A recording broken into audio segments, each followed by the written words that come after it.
90s के mid के आसपास फ्लोरिडा के कोस्ट पर एक क्रैब फिशिंग क्रू तूफान के बाद समुद्र में निकला हुआ था। तूफान जा चुका था पर समुद्र अभी भी ठीक नहीं लग रहा था। तभी क्रू के एक मेंबर की नजर शिप के बैक डेक पर पड़ी। वहां उनके जाल में कुछ फंसा हुआ था। पहले उसे लगा कि कोई मछली होगी, पर जैसे वो उसके करीब गया उसके कदम अपने आप रुक गए। वो कोई जानवर नहीं था और पूरी तरह इंसान भी नहीं था। डेक पर एक ऐसी चीज पड़ी थी जिसका ऊपर का हिस्सा इंसानी जैसा था और नीचे का हिस्सा मछली जैसा था। उसकी सांस चल रही थी लेकिन वो अधमरी सी लग रही थी। क्रू को समझ नहीं आ रहा था कि ये क्या है और उसी पल उन्होंने जो देखा वो कैमरा में रिकॉर्ड हो गया। जरा इस फुटेज को आप ध्यान से देखिए।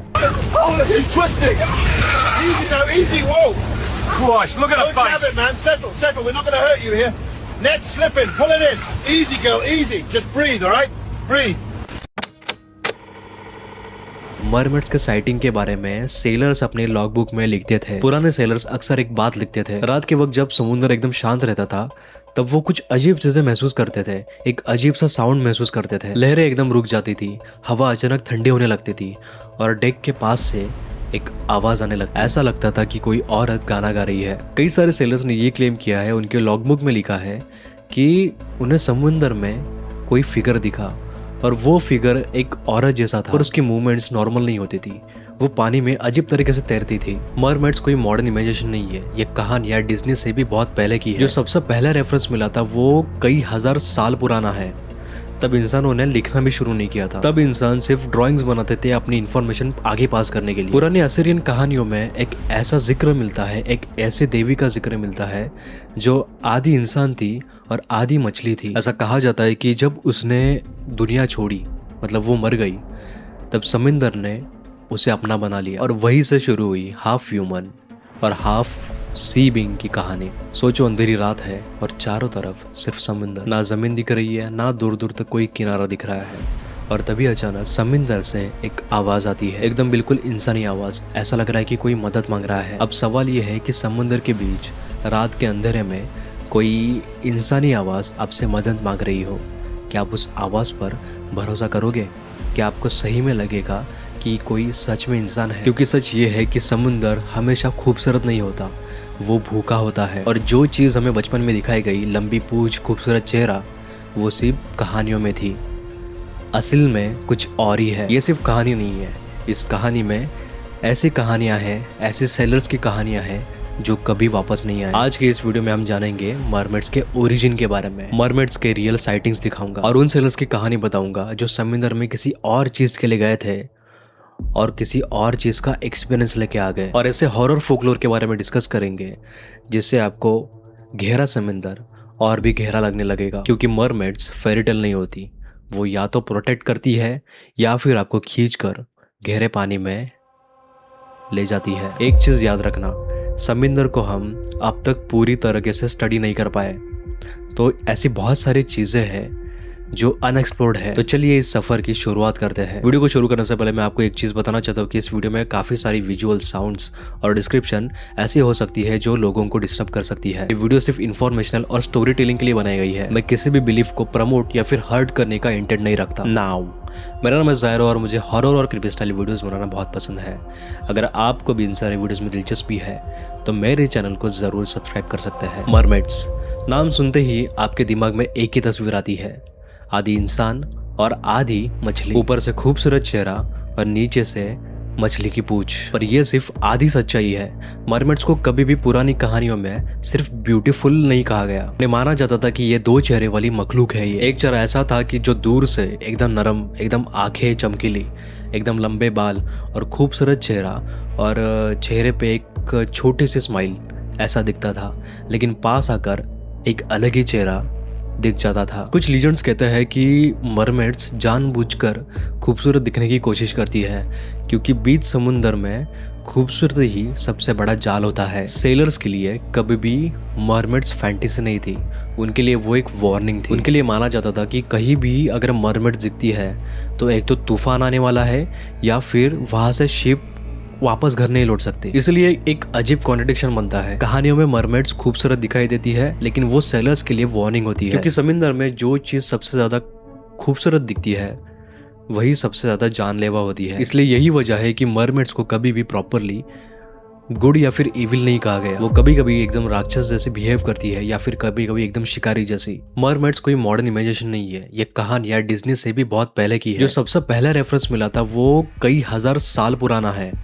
तब इंसानों ने लिखना भी शुरू नहीं किया था। तब इंसान सिर्फ ड्राइंग्स बनाते थे अपनी इंफॉर्मेशन आगे पास करने के लिए। पुरानी असीरियन कहानियों में एक ऐसा जिक्र मिलता है, एक ऐसे देवी का जिक्र मिलता है जो आदि इंसान थी और आदि मछली थी। ऐसा कहा जाता है कि जब उसने दुनिया छोड़ी, मतलब वो मर गई, तब समंदर ने उसे अपना बना लिया और वहीं से शुरू हुई हाफ ह्यूमन और हाफ सी बीइंग की कहानी। फिर आता है ग्रीक सेलर्स। उनके लिए समंदर सिर्फ पानी नहीं था, उनके लिए वो एक जिंदा चीज थी और उस जिंदा चीज में एक आवाज देकर मारने वाली मरमेड थी। वो समंदर के बीच गाना गाती है और वो इतना खूबसूरत गाना गाती है कि किसी को भी समझ में नहीं आएगा कि वो उसे बुला रही है कि वो उसका मरने का सिग्नल है। और जो शिप उस आवाज़ों के पीछे गई, एक तो वो पत्थरों से टकरा कर डूब गई या फिर हिस्ट्री से ही गायब हो गई। ये सब ऑल अराउंड कहानियां सिर्फ एक ही पॉइंट को प्रूव करती है कि मरमेड्स की मिथ सिर्फ एक ही जगह से नहीं आई। जहाँ जहाँ इंसानों ने समुद्र देखा, वहाँ वहाँ उसने कुछ ऐसी चीज़ें महसूस की जो उसके समझ से परे थी। इसलिए अलग अलग कल्चर में मरमेड्स के अलग अलग नाम हैं, पर डर सेम है। इसलिए मरमेड्स की कहानियां बहुत पुरानी भी है और आज भी जिंदा है, क्योंकि समंदर सिविलाइजेशन से भी ज्यादा पुराना है। ये कहानियां सिर्फ अफवाह नहीं है, गाँव की कोई कहानी, आम कहानी नहीं है। इन कहानियों को शिप्स के लॉगबुक में लिखा गया है। मरमेड्स के साइटिंग के बारे में सेलर्स अपने लॉगबुक में लिखते थे। पुराने सेलर्स अक्सर एक बात लिखते थे, रात के वक्त जब समुद्र एकदम शांत रहता था तब वो कुछ अजीब चीजें महसूस करते थे। एक अजीब सा साउंड महसूस करते थे, लहरें एकदम रुक जाती थी, हवा अचानक ठंडी होने लगती थी और डेक के पास से एक आवाज आने लगती। ऐसा लगता था कि कोई औरत गाना गा रही है। कई सारे सेलर्स ने ये क्लेम किया है, उनके लॉगबुक में लिखा है कि उन्हें समुद्र में कोई फिगर दिखा और वो फिगर एक औरत जैसा था और उसकी मूवमेंट्स नॉर्मल नहीं होती थी।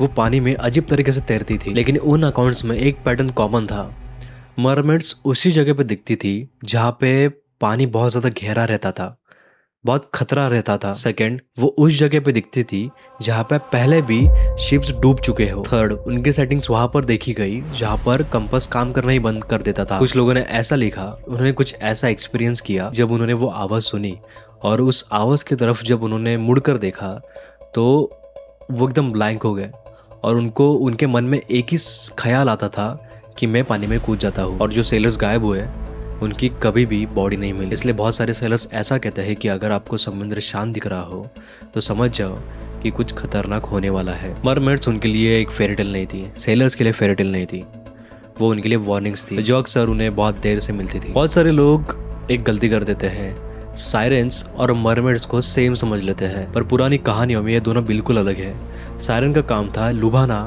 और जाके मारना, वो भी गाती है और उनका गाना काफी सुंदर रहता है, लेकिन उनका गाना डायरेक्ट दिमाग पर अफेक्ट करता है। जो सेलर उन्हें सुन लेता है उसका खुद के ऊपर से कंट्रोल निकल जाता है और शिप सीधा जाकर पत्थर से टकरा जाती है और बाजू में खड़ी सायरन उसे ये सब देखती रहती है। सायरन्स कभी छुपाती नहीं थी, वो क्लियरली दिखाती थी कि वो तुम्हें मारने आई है। लेकिन मरमेड्स, उनका केस थोड़ा कंफ्यूजिंग है। कुछ कहानियों में मरमेड्स सेलर को बचाती है, वो तूफान से आने से पहले उनको वार्न करती है, और कुछ कहानियों में वही मरमेड्स इंसान को पानी में ले जाकर उन्हें डुबाती है और तब तक उनके आंखों में देखती रहती है जब तक वो पूरी तरह से डूब ना जाए। डिफरेंस आपको समझना जरूरी है। सायरेंस आवाज़ उनका वीपन होता है और मरमेड्स के केस में ब्यूटी उनकी विपन होती है। पर प्रॉब्लम तब शुरू हुई जब टाइम के साथ ये दोनों कहानी आपस में मिक्स होने लगी। लोगों ने सायरन की आवाज मरमेड को दे दी और मरमेड की पूंछ सायरन को दे दी, लेकिन ये दोनों भी अलग अलग है। पॉप कल्चर ने इन्हें और भी ज्यादा सिंप्लीफाई कर दिया, एक ऐसा कैरेक्टर बना दिया जिसकी पूंछ है और वो सुंदर तरीके से गाती है और वो सुंदर दिखती है। पर फोकलोर में जब कोई भी चीज आपको एकदम परफेक्ट लगे तो समझ जाओ कि वो परफेक्ट नहीं है। अब यहाँ पे साइंस बीच में आती है और साइंस के पास हर चीज का एक्सप्लेनेशन होता है, पर जरूरी नहीं है कि वो एक्सप्लेनेशन डर को कम कर दे। साइंटिस्ट कहते हैं कि दरअसल कई सारे मरमेड्स की साइटिंग्स मैनाटीज और डगंग्स की वजह से हुई। दूर से देखो तो आधा बॉडी पानी के बाहर, राउंड फेस और इंसान जैसे हाथ। थके हुए दिमाग के लिए ये फिगर एक आसानी से इंसान बन जाता है, पर यह सिर्फ एक आधी कहानी है। इमेजिन करो कि एक सेलर को कई हफ्तों से जमीन नहीं दिखी है, नींद पूरी नहीं हुई है, अकेले समुद्र में बहुत दिनों से चल रहा है, रात का अंधेरा। इस कंडीशन में ह्यूमन ब्रेन सर्वाइवल मोड में चला जाता है और ब्रेन को पैटर्न चाहिए रहते हैं और दिमाग अक्सर अपने आप से ही खेलने लगता है, बहुत सारी इल्यूजन क्रिएट करता है। इसे कहते हैं पैरेडोलिया। जब हमें रैंडम चीजों में जानी पहचानी शक्ल दिखने लगती है, थकान, डिहाइड्रेशन, लोनलीनेस और डर और नींद पूरी ना होना, इससे रिजल्ट क्या आता है? इससे ये रिजल्ट आ सकता है कि कोई किसी को इल्यूजन होने लगे, किसी को अजीब सी आवाज सुनाई दे, किसी को इल्यूजन्स क्रिएट होने लगे, किसी को मूवमेंट दिखे किसी चीज की। पर यहाँ एक अजीब बात है, एक अजीब सा सवाल खड़ा होता है, अगर ये सिर्फ इल्यूजन्स है तो अलग अलग कल्चर में इनका डिस्क्रिप्शन क्यों है? बहुत सारी कल्चर में आप देख लीजिए कि एकदम सेम डिस्क्रिप्शन है, सेम आवाज पुकारना, सेम ब्यूटी। साइंस बहुत सारी चीज़ों को एक्सप्लेन कर सकती है लेकिन बहुत सारी चीज़ों को वो नहीं एक्सप्लेन कर सकती। और इसी गैप में जहाँ लॉजिक खत्म होता है वहाँ मरमेड्स की कहानियाँ शुरू होती है। अगर आपको ऐसा लगता है कि मरमेड सिर्फ सुंदर आवाज़ में गाना गाती है तो यहाँ से डार्क कहानी शुरू होती है। पुरानी यूरोपियन और स्लेविक फोकलोर में मरमेड्स को भूखी माना जाता है, भूखी। कुछ कहानियों में ये सिर्फ गाना नहीं गाती, ये मांस की भूखी होती है। उनकी आंखें बहुत दूर से चमकती है, बहुत खूबसूरत लगती है, लेकिन पास जाकर वही आंखें एकदम खाली हो जाती है, ऐसा लगता है कि उनमें कुछ भी नहीं है। कई सारे लीजेंड्स कहते हैं कि मरमेड्स शेप शिफ्टर होती है, वो अपना शेप चेंज कर सकती है। जैसे ही हम उसके पास में जाते हैं उसकी हाथ की उंगलियां बड़ी होने लगती है, उसके हाथ लंबे होने लगते हैं और वो हमें इतनी जोर से जकड़ लेती है कि उसके पकड़ से हम छुड़ा नहीं पाते खुद को। स्लेविक रीजन में ऐसे सी स्पिरिट का जिक्र मिलता है जो रात के वक्त लोगों को पानी के पास बुलाती है और जो लोग आवाज़ सुनकर उसके पास जाते हैं वो कभी वापस नहीं लौट पाते। और कुछ फोकलोर ऐसे भी कहते हैं कि किसी आदमी का अगर मरमेड के साथ कॉन्टेक्ट भी हो जाए तो वो जब वापस आ भी जाए, अगर वो वापस आता भी है तो वो पहले जैसा नहीं होता, वो एकदम अजीब सा आदमी बन जाता है। इसलिए कहते हैं कि अगर पानी के बीच कोई औरत आपको नहाते हुए देखे और वो आपको एक हल्की सी स्माइल दे तो आप चुपचाप अपनी नज़र हटा लो, क्योंकि वो एक इनविटेशन नहीं बल्कि एक वार्निंग होती है। जब डर कहानियों से बाहर आया तो इंसान ने प्रूफ मांगना शुरू किया और वहाँ से शुरू हुई फेक मरमेड्स की कहानी। इन सेंचुरी में बहुत सारी मरमेड्स की, मतलब फेक मरमेड्स की फोटोज बहुत ज़्यादा वायरल होने लगी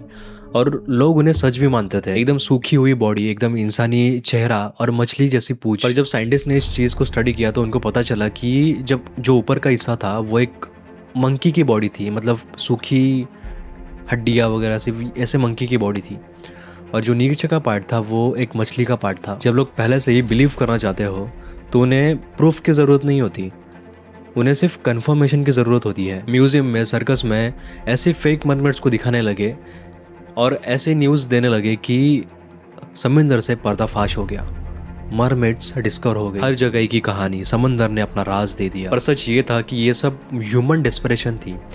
इंसान चाहता था कि जो कहानियाँ उसने सुनी है वो सब कुछ सच निकले, और शायद यही सबसे डरावनी चीज़ है। कभी कभी हम सच को नहीं बल्कि हमारे मन में बसे डर को ही देखना चाहते रहते हैं। पर अगर ये मरमेड्स सिर्फ इमेजिनेशन है तो ये कहानियाँ सिर्फ एक ही जगह पर सीमित रहती, पर ऐसा नहीं हुआ। दुनिया के लगभग अलग अलग कोने में, अलग अलग लैंग्वेजेस में, अलग अलग जगह पर कहानी सेम है। यूरोप में मरमेड्स को डेडली वुमन नाम से जाना जाता है। वो खूबसूरत होती थी लेकिन उनका काम रहता था कि शिप्स को बर्बाद करना और सेलर्स को पानी के नीचे खींच लेना और उनको डुबा के मार देना। अफ्रीका के कोस्टल रीजन्स में वाटर स्पिरिट का जिक्र मिलता है जो लोगों को अट्रैक्ट करती है और फिर उसकी जिंदगी को दो हिस्सों में काट देती है। एशिया में कुछ कल्चर उन्हें सी घोस्ट मानते हैं, ऐसे स्पिरिट्स जो समंदर में लोगों के आत्माओं से बने हैं। वो ज्यादा अग्रेसिव नहीं होते लेकिन उनका प्रेजेंस ही हमको डरा देता है। कैरिबियन और साउथ अमेरिका में मरमेड ज्यादा इमोशनल कैरेक्टर है, कभी लवर्स के रूप में, कभी बदला लेने के रूप में। पर एक चीज हर जगह सेम है, पानी, खूबसूरती और खतरा। हर कल्चर ने समुद्र को सिर्फ नेचर नहीं माना बल्कि एक ऐसी जगह मानी जहाँ कोई और भी रहता है और जो हमारे समझ से परे है। टाइम के साथ मरमेड्स की सबसे खतरनाक चीज, उनका डर, धीरे धीरे खत्म होने लगा। मूवीज, कार्टून्स और बुक्स ने उनको एक नया चेहरा दिया, उनको फ्रेंडली, क्यूट और गुड पर्सन पोर्ट्रे करने लगे। लेकिन ओरिजिनल फोकलोर में कभी भी मरमेड्स फैमिली फ्रेंडली नहीं थी। वो वार्निंग्स थी और उसके कहानियाँ वो वार्निंग्स थी जो कि बताती थी कि समुंदर में अपनी लिमिट क्रॉस मत करो। मॉडर्न मीडिया ने उनकी पूंछ तो रखी लेकिन उसकी भूख हटा दी, उसकी मुस्कान रखी लेकिन उसकी नज़र छीन ली। मरमेड्स का नाम सुनते हैं तो हमें डर नहीं लगता, लेकिन इसका रिजल्ट क्या हुआ?